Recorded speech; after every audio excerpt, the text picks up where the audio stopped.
भोपाल में भी अजमेर कांड हुआ है।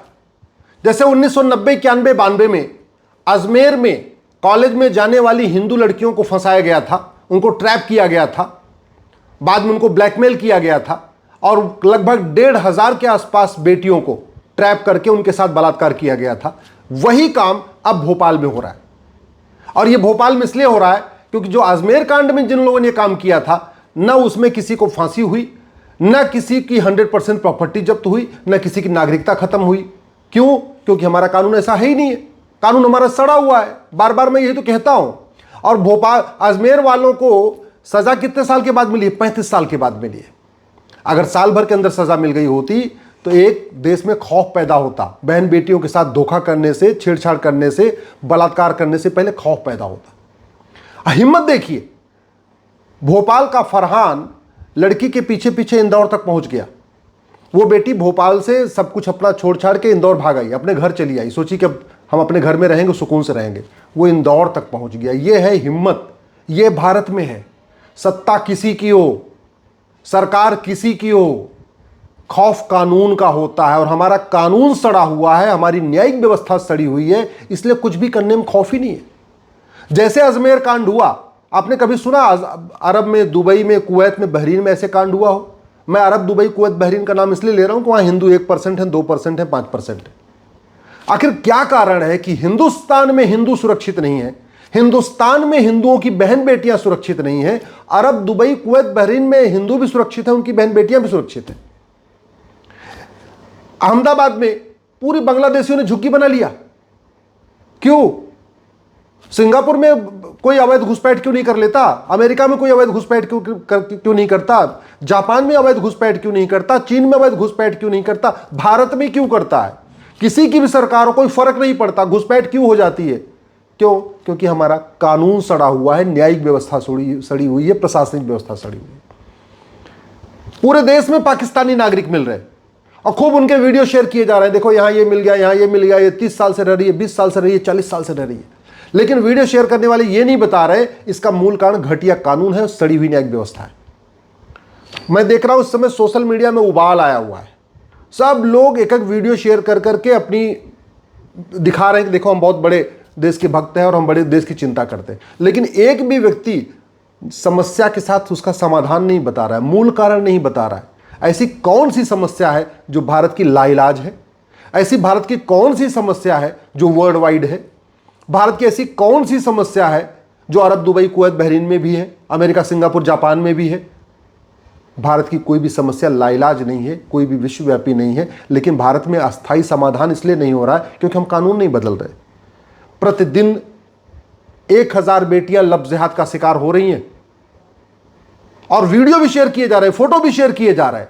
लेकिन कोई ये नहीं कह रहा है कि लव जिहाद को राष्ट्र की सुरक्षा के लिए खतरा घोषित करो, देश की एकता अखंडता के लिए खतरा घोषित करो, इसको देशद्रोह घोषित करो, इसको वेजिंग वॉर डिक्लेयर करो, ऐसे लोगों को साल भर के अंदर फांसी दो।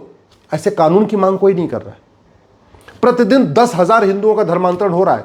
सुप्रीम कोर्ट में बहस हो रही थी, मैंने कल बोला है सुप्रीम कोर्ट में, माननीय सुप्रीम कोर्ट को यही कहा है, 10,000 हिंदुओं का धर्मांतरण हो रहा है।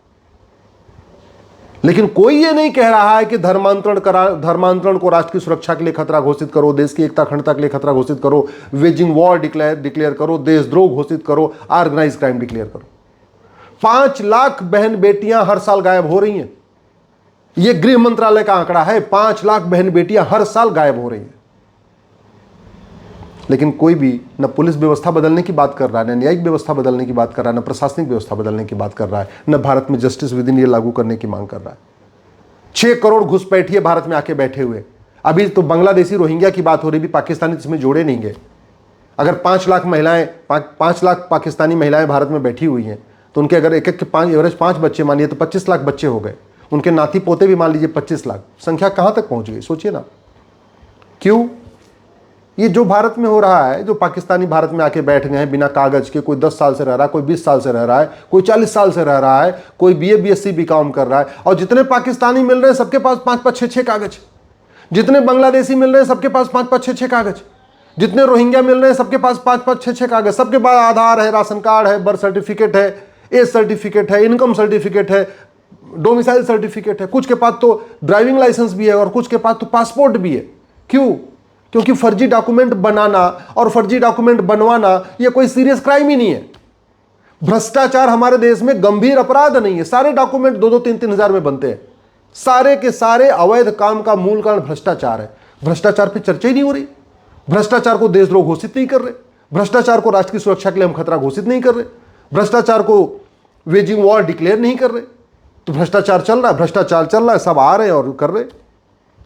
आप जरा सोचिए हमारी न्यायिक व्यवस्था कितनी सड़ी हुई है कि 1984 में जो जिन लोगों ने सिखों का नरसंहार किया था, 40 साल के बाद भी न किसी को फांसी हुई, न किसी की नागरिकता खत्म हुई, न किसी की 100% संपत्ति जब्त हुई। जिन लोगों ने 35 साल पहले 1990 में हिंदुओं का नरसंहार किया था कश्मीर में, उसमें किसी को भी फांसी नहीं हुई, किसी की नागरिकता खत्म नहीं हुई, किसी की 100% प्रॉपर्टी जब्त नहीं। इतनी सड़ी हुई न्यायिक व्यवस्था है। जिसने कश्मीर में एयरफोर्स के जवानों को मारा था वो खुद ही एडमिट कर रहा है, उसका वीडियो आज भी अवेलेबल है। टीवी के इंटरव्यू में उसने बोला हाँ हमने मारा हुआ है। इसके बाद भी जांच होगी, चार्जशीट फाइल होगी, गवाहों के बयान होंगे, क्रॉस एग्जामिनेशन होंगे, फिर डिस्ट्रिक्ट कोर्ट में मुकदमा चलेगा, फिर हाई कोर्ट में मुकदमा चलेगा, फिर सुप्रीम कोर्ट में मुकदमा चलेगा, फिर राष्ट्रपति की दया याचिका होगी। इस सड़ी हुई व्यवस्था को फेंके क्यों नहीं बदल देते? जिसने कन्हैया लाल को मारा उदयपुर में, गला काटते समय उसने खुद ही वीडियो बनाया, वीडियो बना के कह रहा मैंने गला काटा। अब उसकी भी पूरी जांच, फिर चार्जशीट फाइल होगी, फिर उसके बाद चार्ज फ्रेम होंगे, फिर गवाहों के बयान होंगे, फिर क्रॉस एग्जामिनेशन होगा, फिर डिस्ट्रिक्ट कोर्ट का फैसला, फिर हाई कोर्ट का फैसला, फिर सुप्रीम कोर्ट का फैसला, फिर राष्ट्रपति की दया याचिका। ऐसी सड़ी हुई न्यायिक व्यवस्था को बदलने के ऊपर बात क्यों नहीं हो रही है? अरे जिसने यासीन मलिक ने कहा कि हमने 4 एयरफोर्स के जवानों को मारा। अगर डाउट करना है तो उस वीडियो की सत्यता की जांच कर लीजिए, फॉरेंसिक लैब में भेज दीजिए, वीडियो की जांच हो जाएगी। यासीन मलिक की आवाज ले लीजिए, कंफर्म कर लीजिए, और करना है तो यासीन मलिक का narco polygraph brain mapping test कर लीजिए और टेस्ट करके फटाफट सजा दीजिए, फांसी दे दीजिए, खत्म करिए। भारत में जानते हैं एक बार कंधार हमारा विमान हाईजैक हो गया था आतंकवादियों को छुड़ाने में। क्यों छुड़ाया? क्योंकि आतंकवादियों को लेकर हम जेल में बिरयानी खिला रहे थे। अगर हमारी न्यायिक व्यवस्था अच्छी रही होती तो जो आतंकवादी जैसे ही पकड़े गए उनको 3 महीने में, 4 महीने में, 6 महीने में सजा मिल गई होती और उनको फांसी हो गई होती, तो कंधार विमान क्यों हाईजैक होता? क्यों हमारे लोग मारे जाते? क्यों हमें आतंकवादियों को छोड़ना पड़ता? आतंकवादियों को छोड़ना पड़ा क्योंकि हमारा कानून घटिया है, न्यायिक व्यवस्था सड़ी हुई है। अरे आज पकड़ो, 3 महीने के अंदर सजा दे दो, और सजा देने के लिए उसमें गवाहों के बयान क्यों चाहिए भैया? क्यों क्रॉस एग्जामिनेशन चाहिए? आतंकवादियों के खिलाफ कोई गवाही देता है क्या? क्यों हम इस व्यवस्था को लेकर बैठे? क्यों हम नहीं नार्को पॉलीग्राफ ब्रेन मैपिंग कानून बना रहे हैं? क्यों हम टेस्ट करके सीधे सीधे सजा देने की व्यवस्था कर रहे हैं? और कम से कम जो लोग एडमिट करते हैं, वीडियो बना के एडमिट करते हैं, टीवी के सामने एडमिट करते हैं, मीडिया के सामने एडमिट करते हैं, उसके लिए तारीख पे तारीख क्यों? उसके लिए क्रॉस एग्जामिनेशन क्यों? उसके लिए पूरा इतना लंबा प्रोसेस क्यों? सब एक समान कैसे हो सकते हैं? मानव दानव एक समान नहीं हो सकते, मानव राक्षस एक समान नहीं हो सकते, ऐसे सामान्य व्यक्ति और आतंकवादी एक समान नहीं हो सकता। हम सबको एक समान क्यों मान रहे हैं? हम आम और बबूल को एक समान क्यों मान रहे हैं? हम आतंकवादियों, अलगाववादियों और सामान्य व्यक्ति को एक समान क्यों मान रहे हैं? हम क्यों नहीं उनके लिए फास्ट ट्रैकिंग कर रहे हैं? आखिर हमारे पास राष्ट्र की सुरक्षा के लिए खतरा कानून है, जानते इतना सड़ा हुआ कानून है। आज तक हमने इसमें ये नहीं कहा कि राष्ट्र की सुरक्षा के लिए क्या क्या खतरे हैं। लब जिहाद, लैंड जिहाद, धर्मांतरण, घुसपैठ, भ्रष्टाचार, घूसखोरी, जासूसी, गद्दारी, ये राष्ट्र की सुरक्षा के लिए खतरा है, लेकिन हमने इस कानून में लिखा ही नहीं है। नहीं लिखा है तो पुलिस भी एनएसए लगाती नहीं है। हमारे पास देश की एकता अखंडता के लिए जो खतरे उससे निपटने के लिए कानून है, यूएपीए। इतना सड़ा हुआ कानून है कि हमने इसमें आज तक लिखा ही नहीं कि देश की एकता अखंडता के लिए क्या क्या खतरा है। अरे लब जिहाद, लैंड जिहाद, धर्मांतरण, घुसपैठ, जासूसी, गद्दारी, भ्रष्टाचार, हवाला कारोबार, ये तो देश की एकता अखंडता के लिए खतरा है ना भैया। क्यों नहीं इस कानून में लिख दे रहे हम?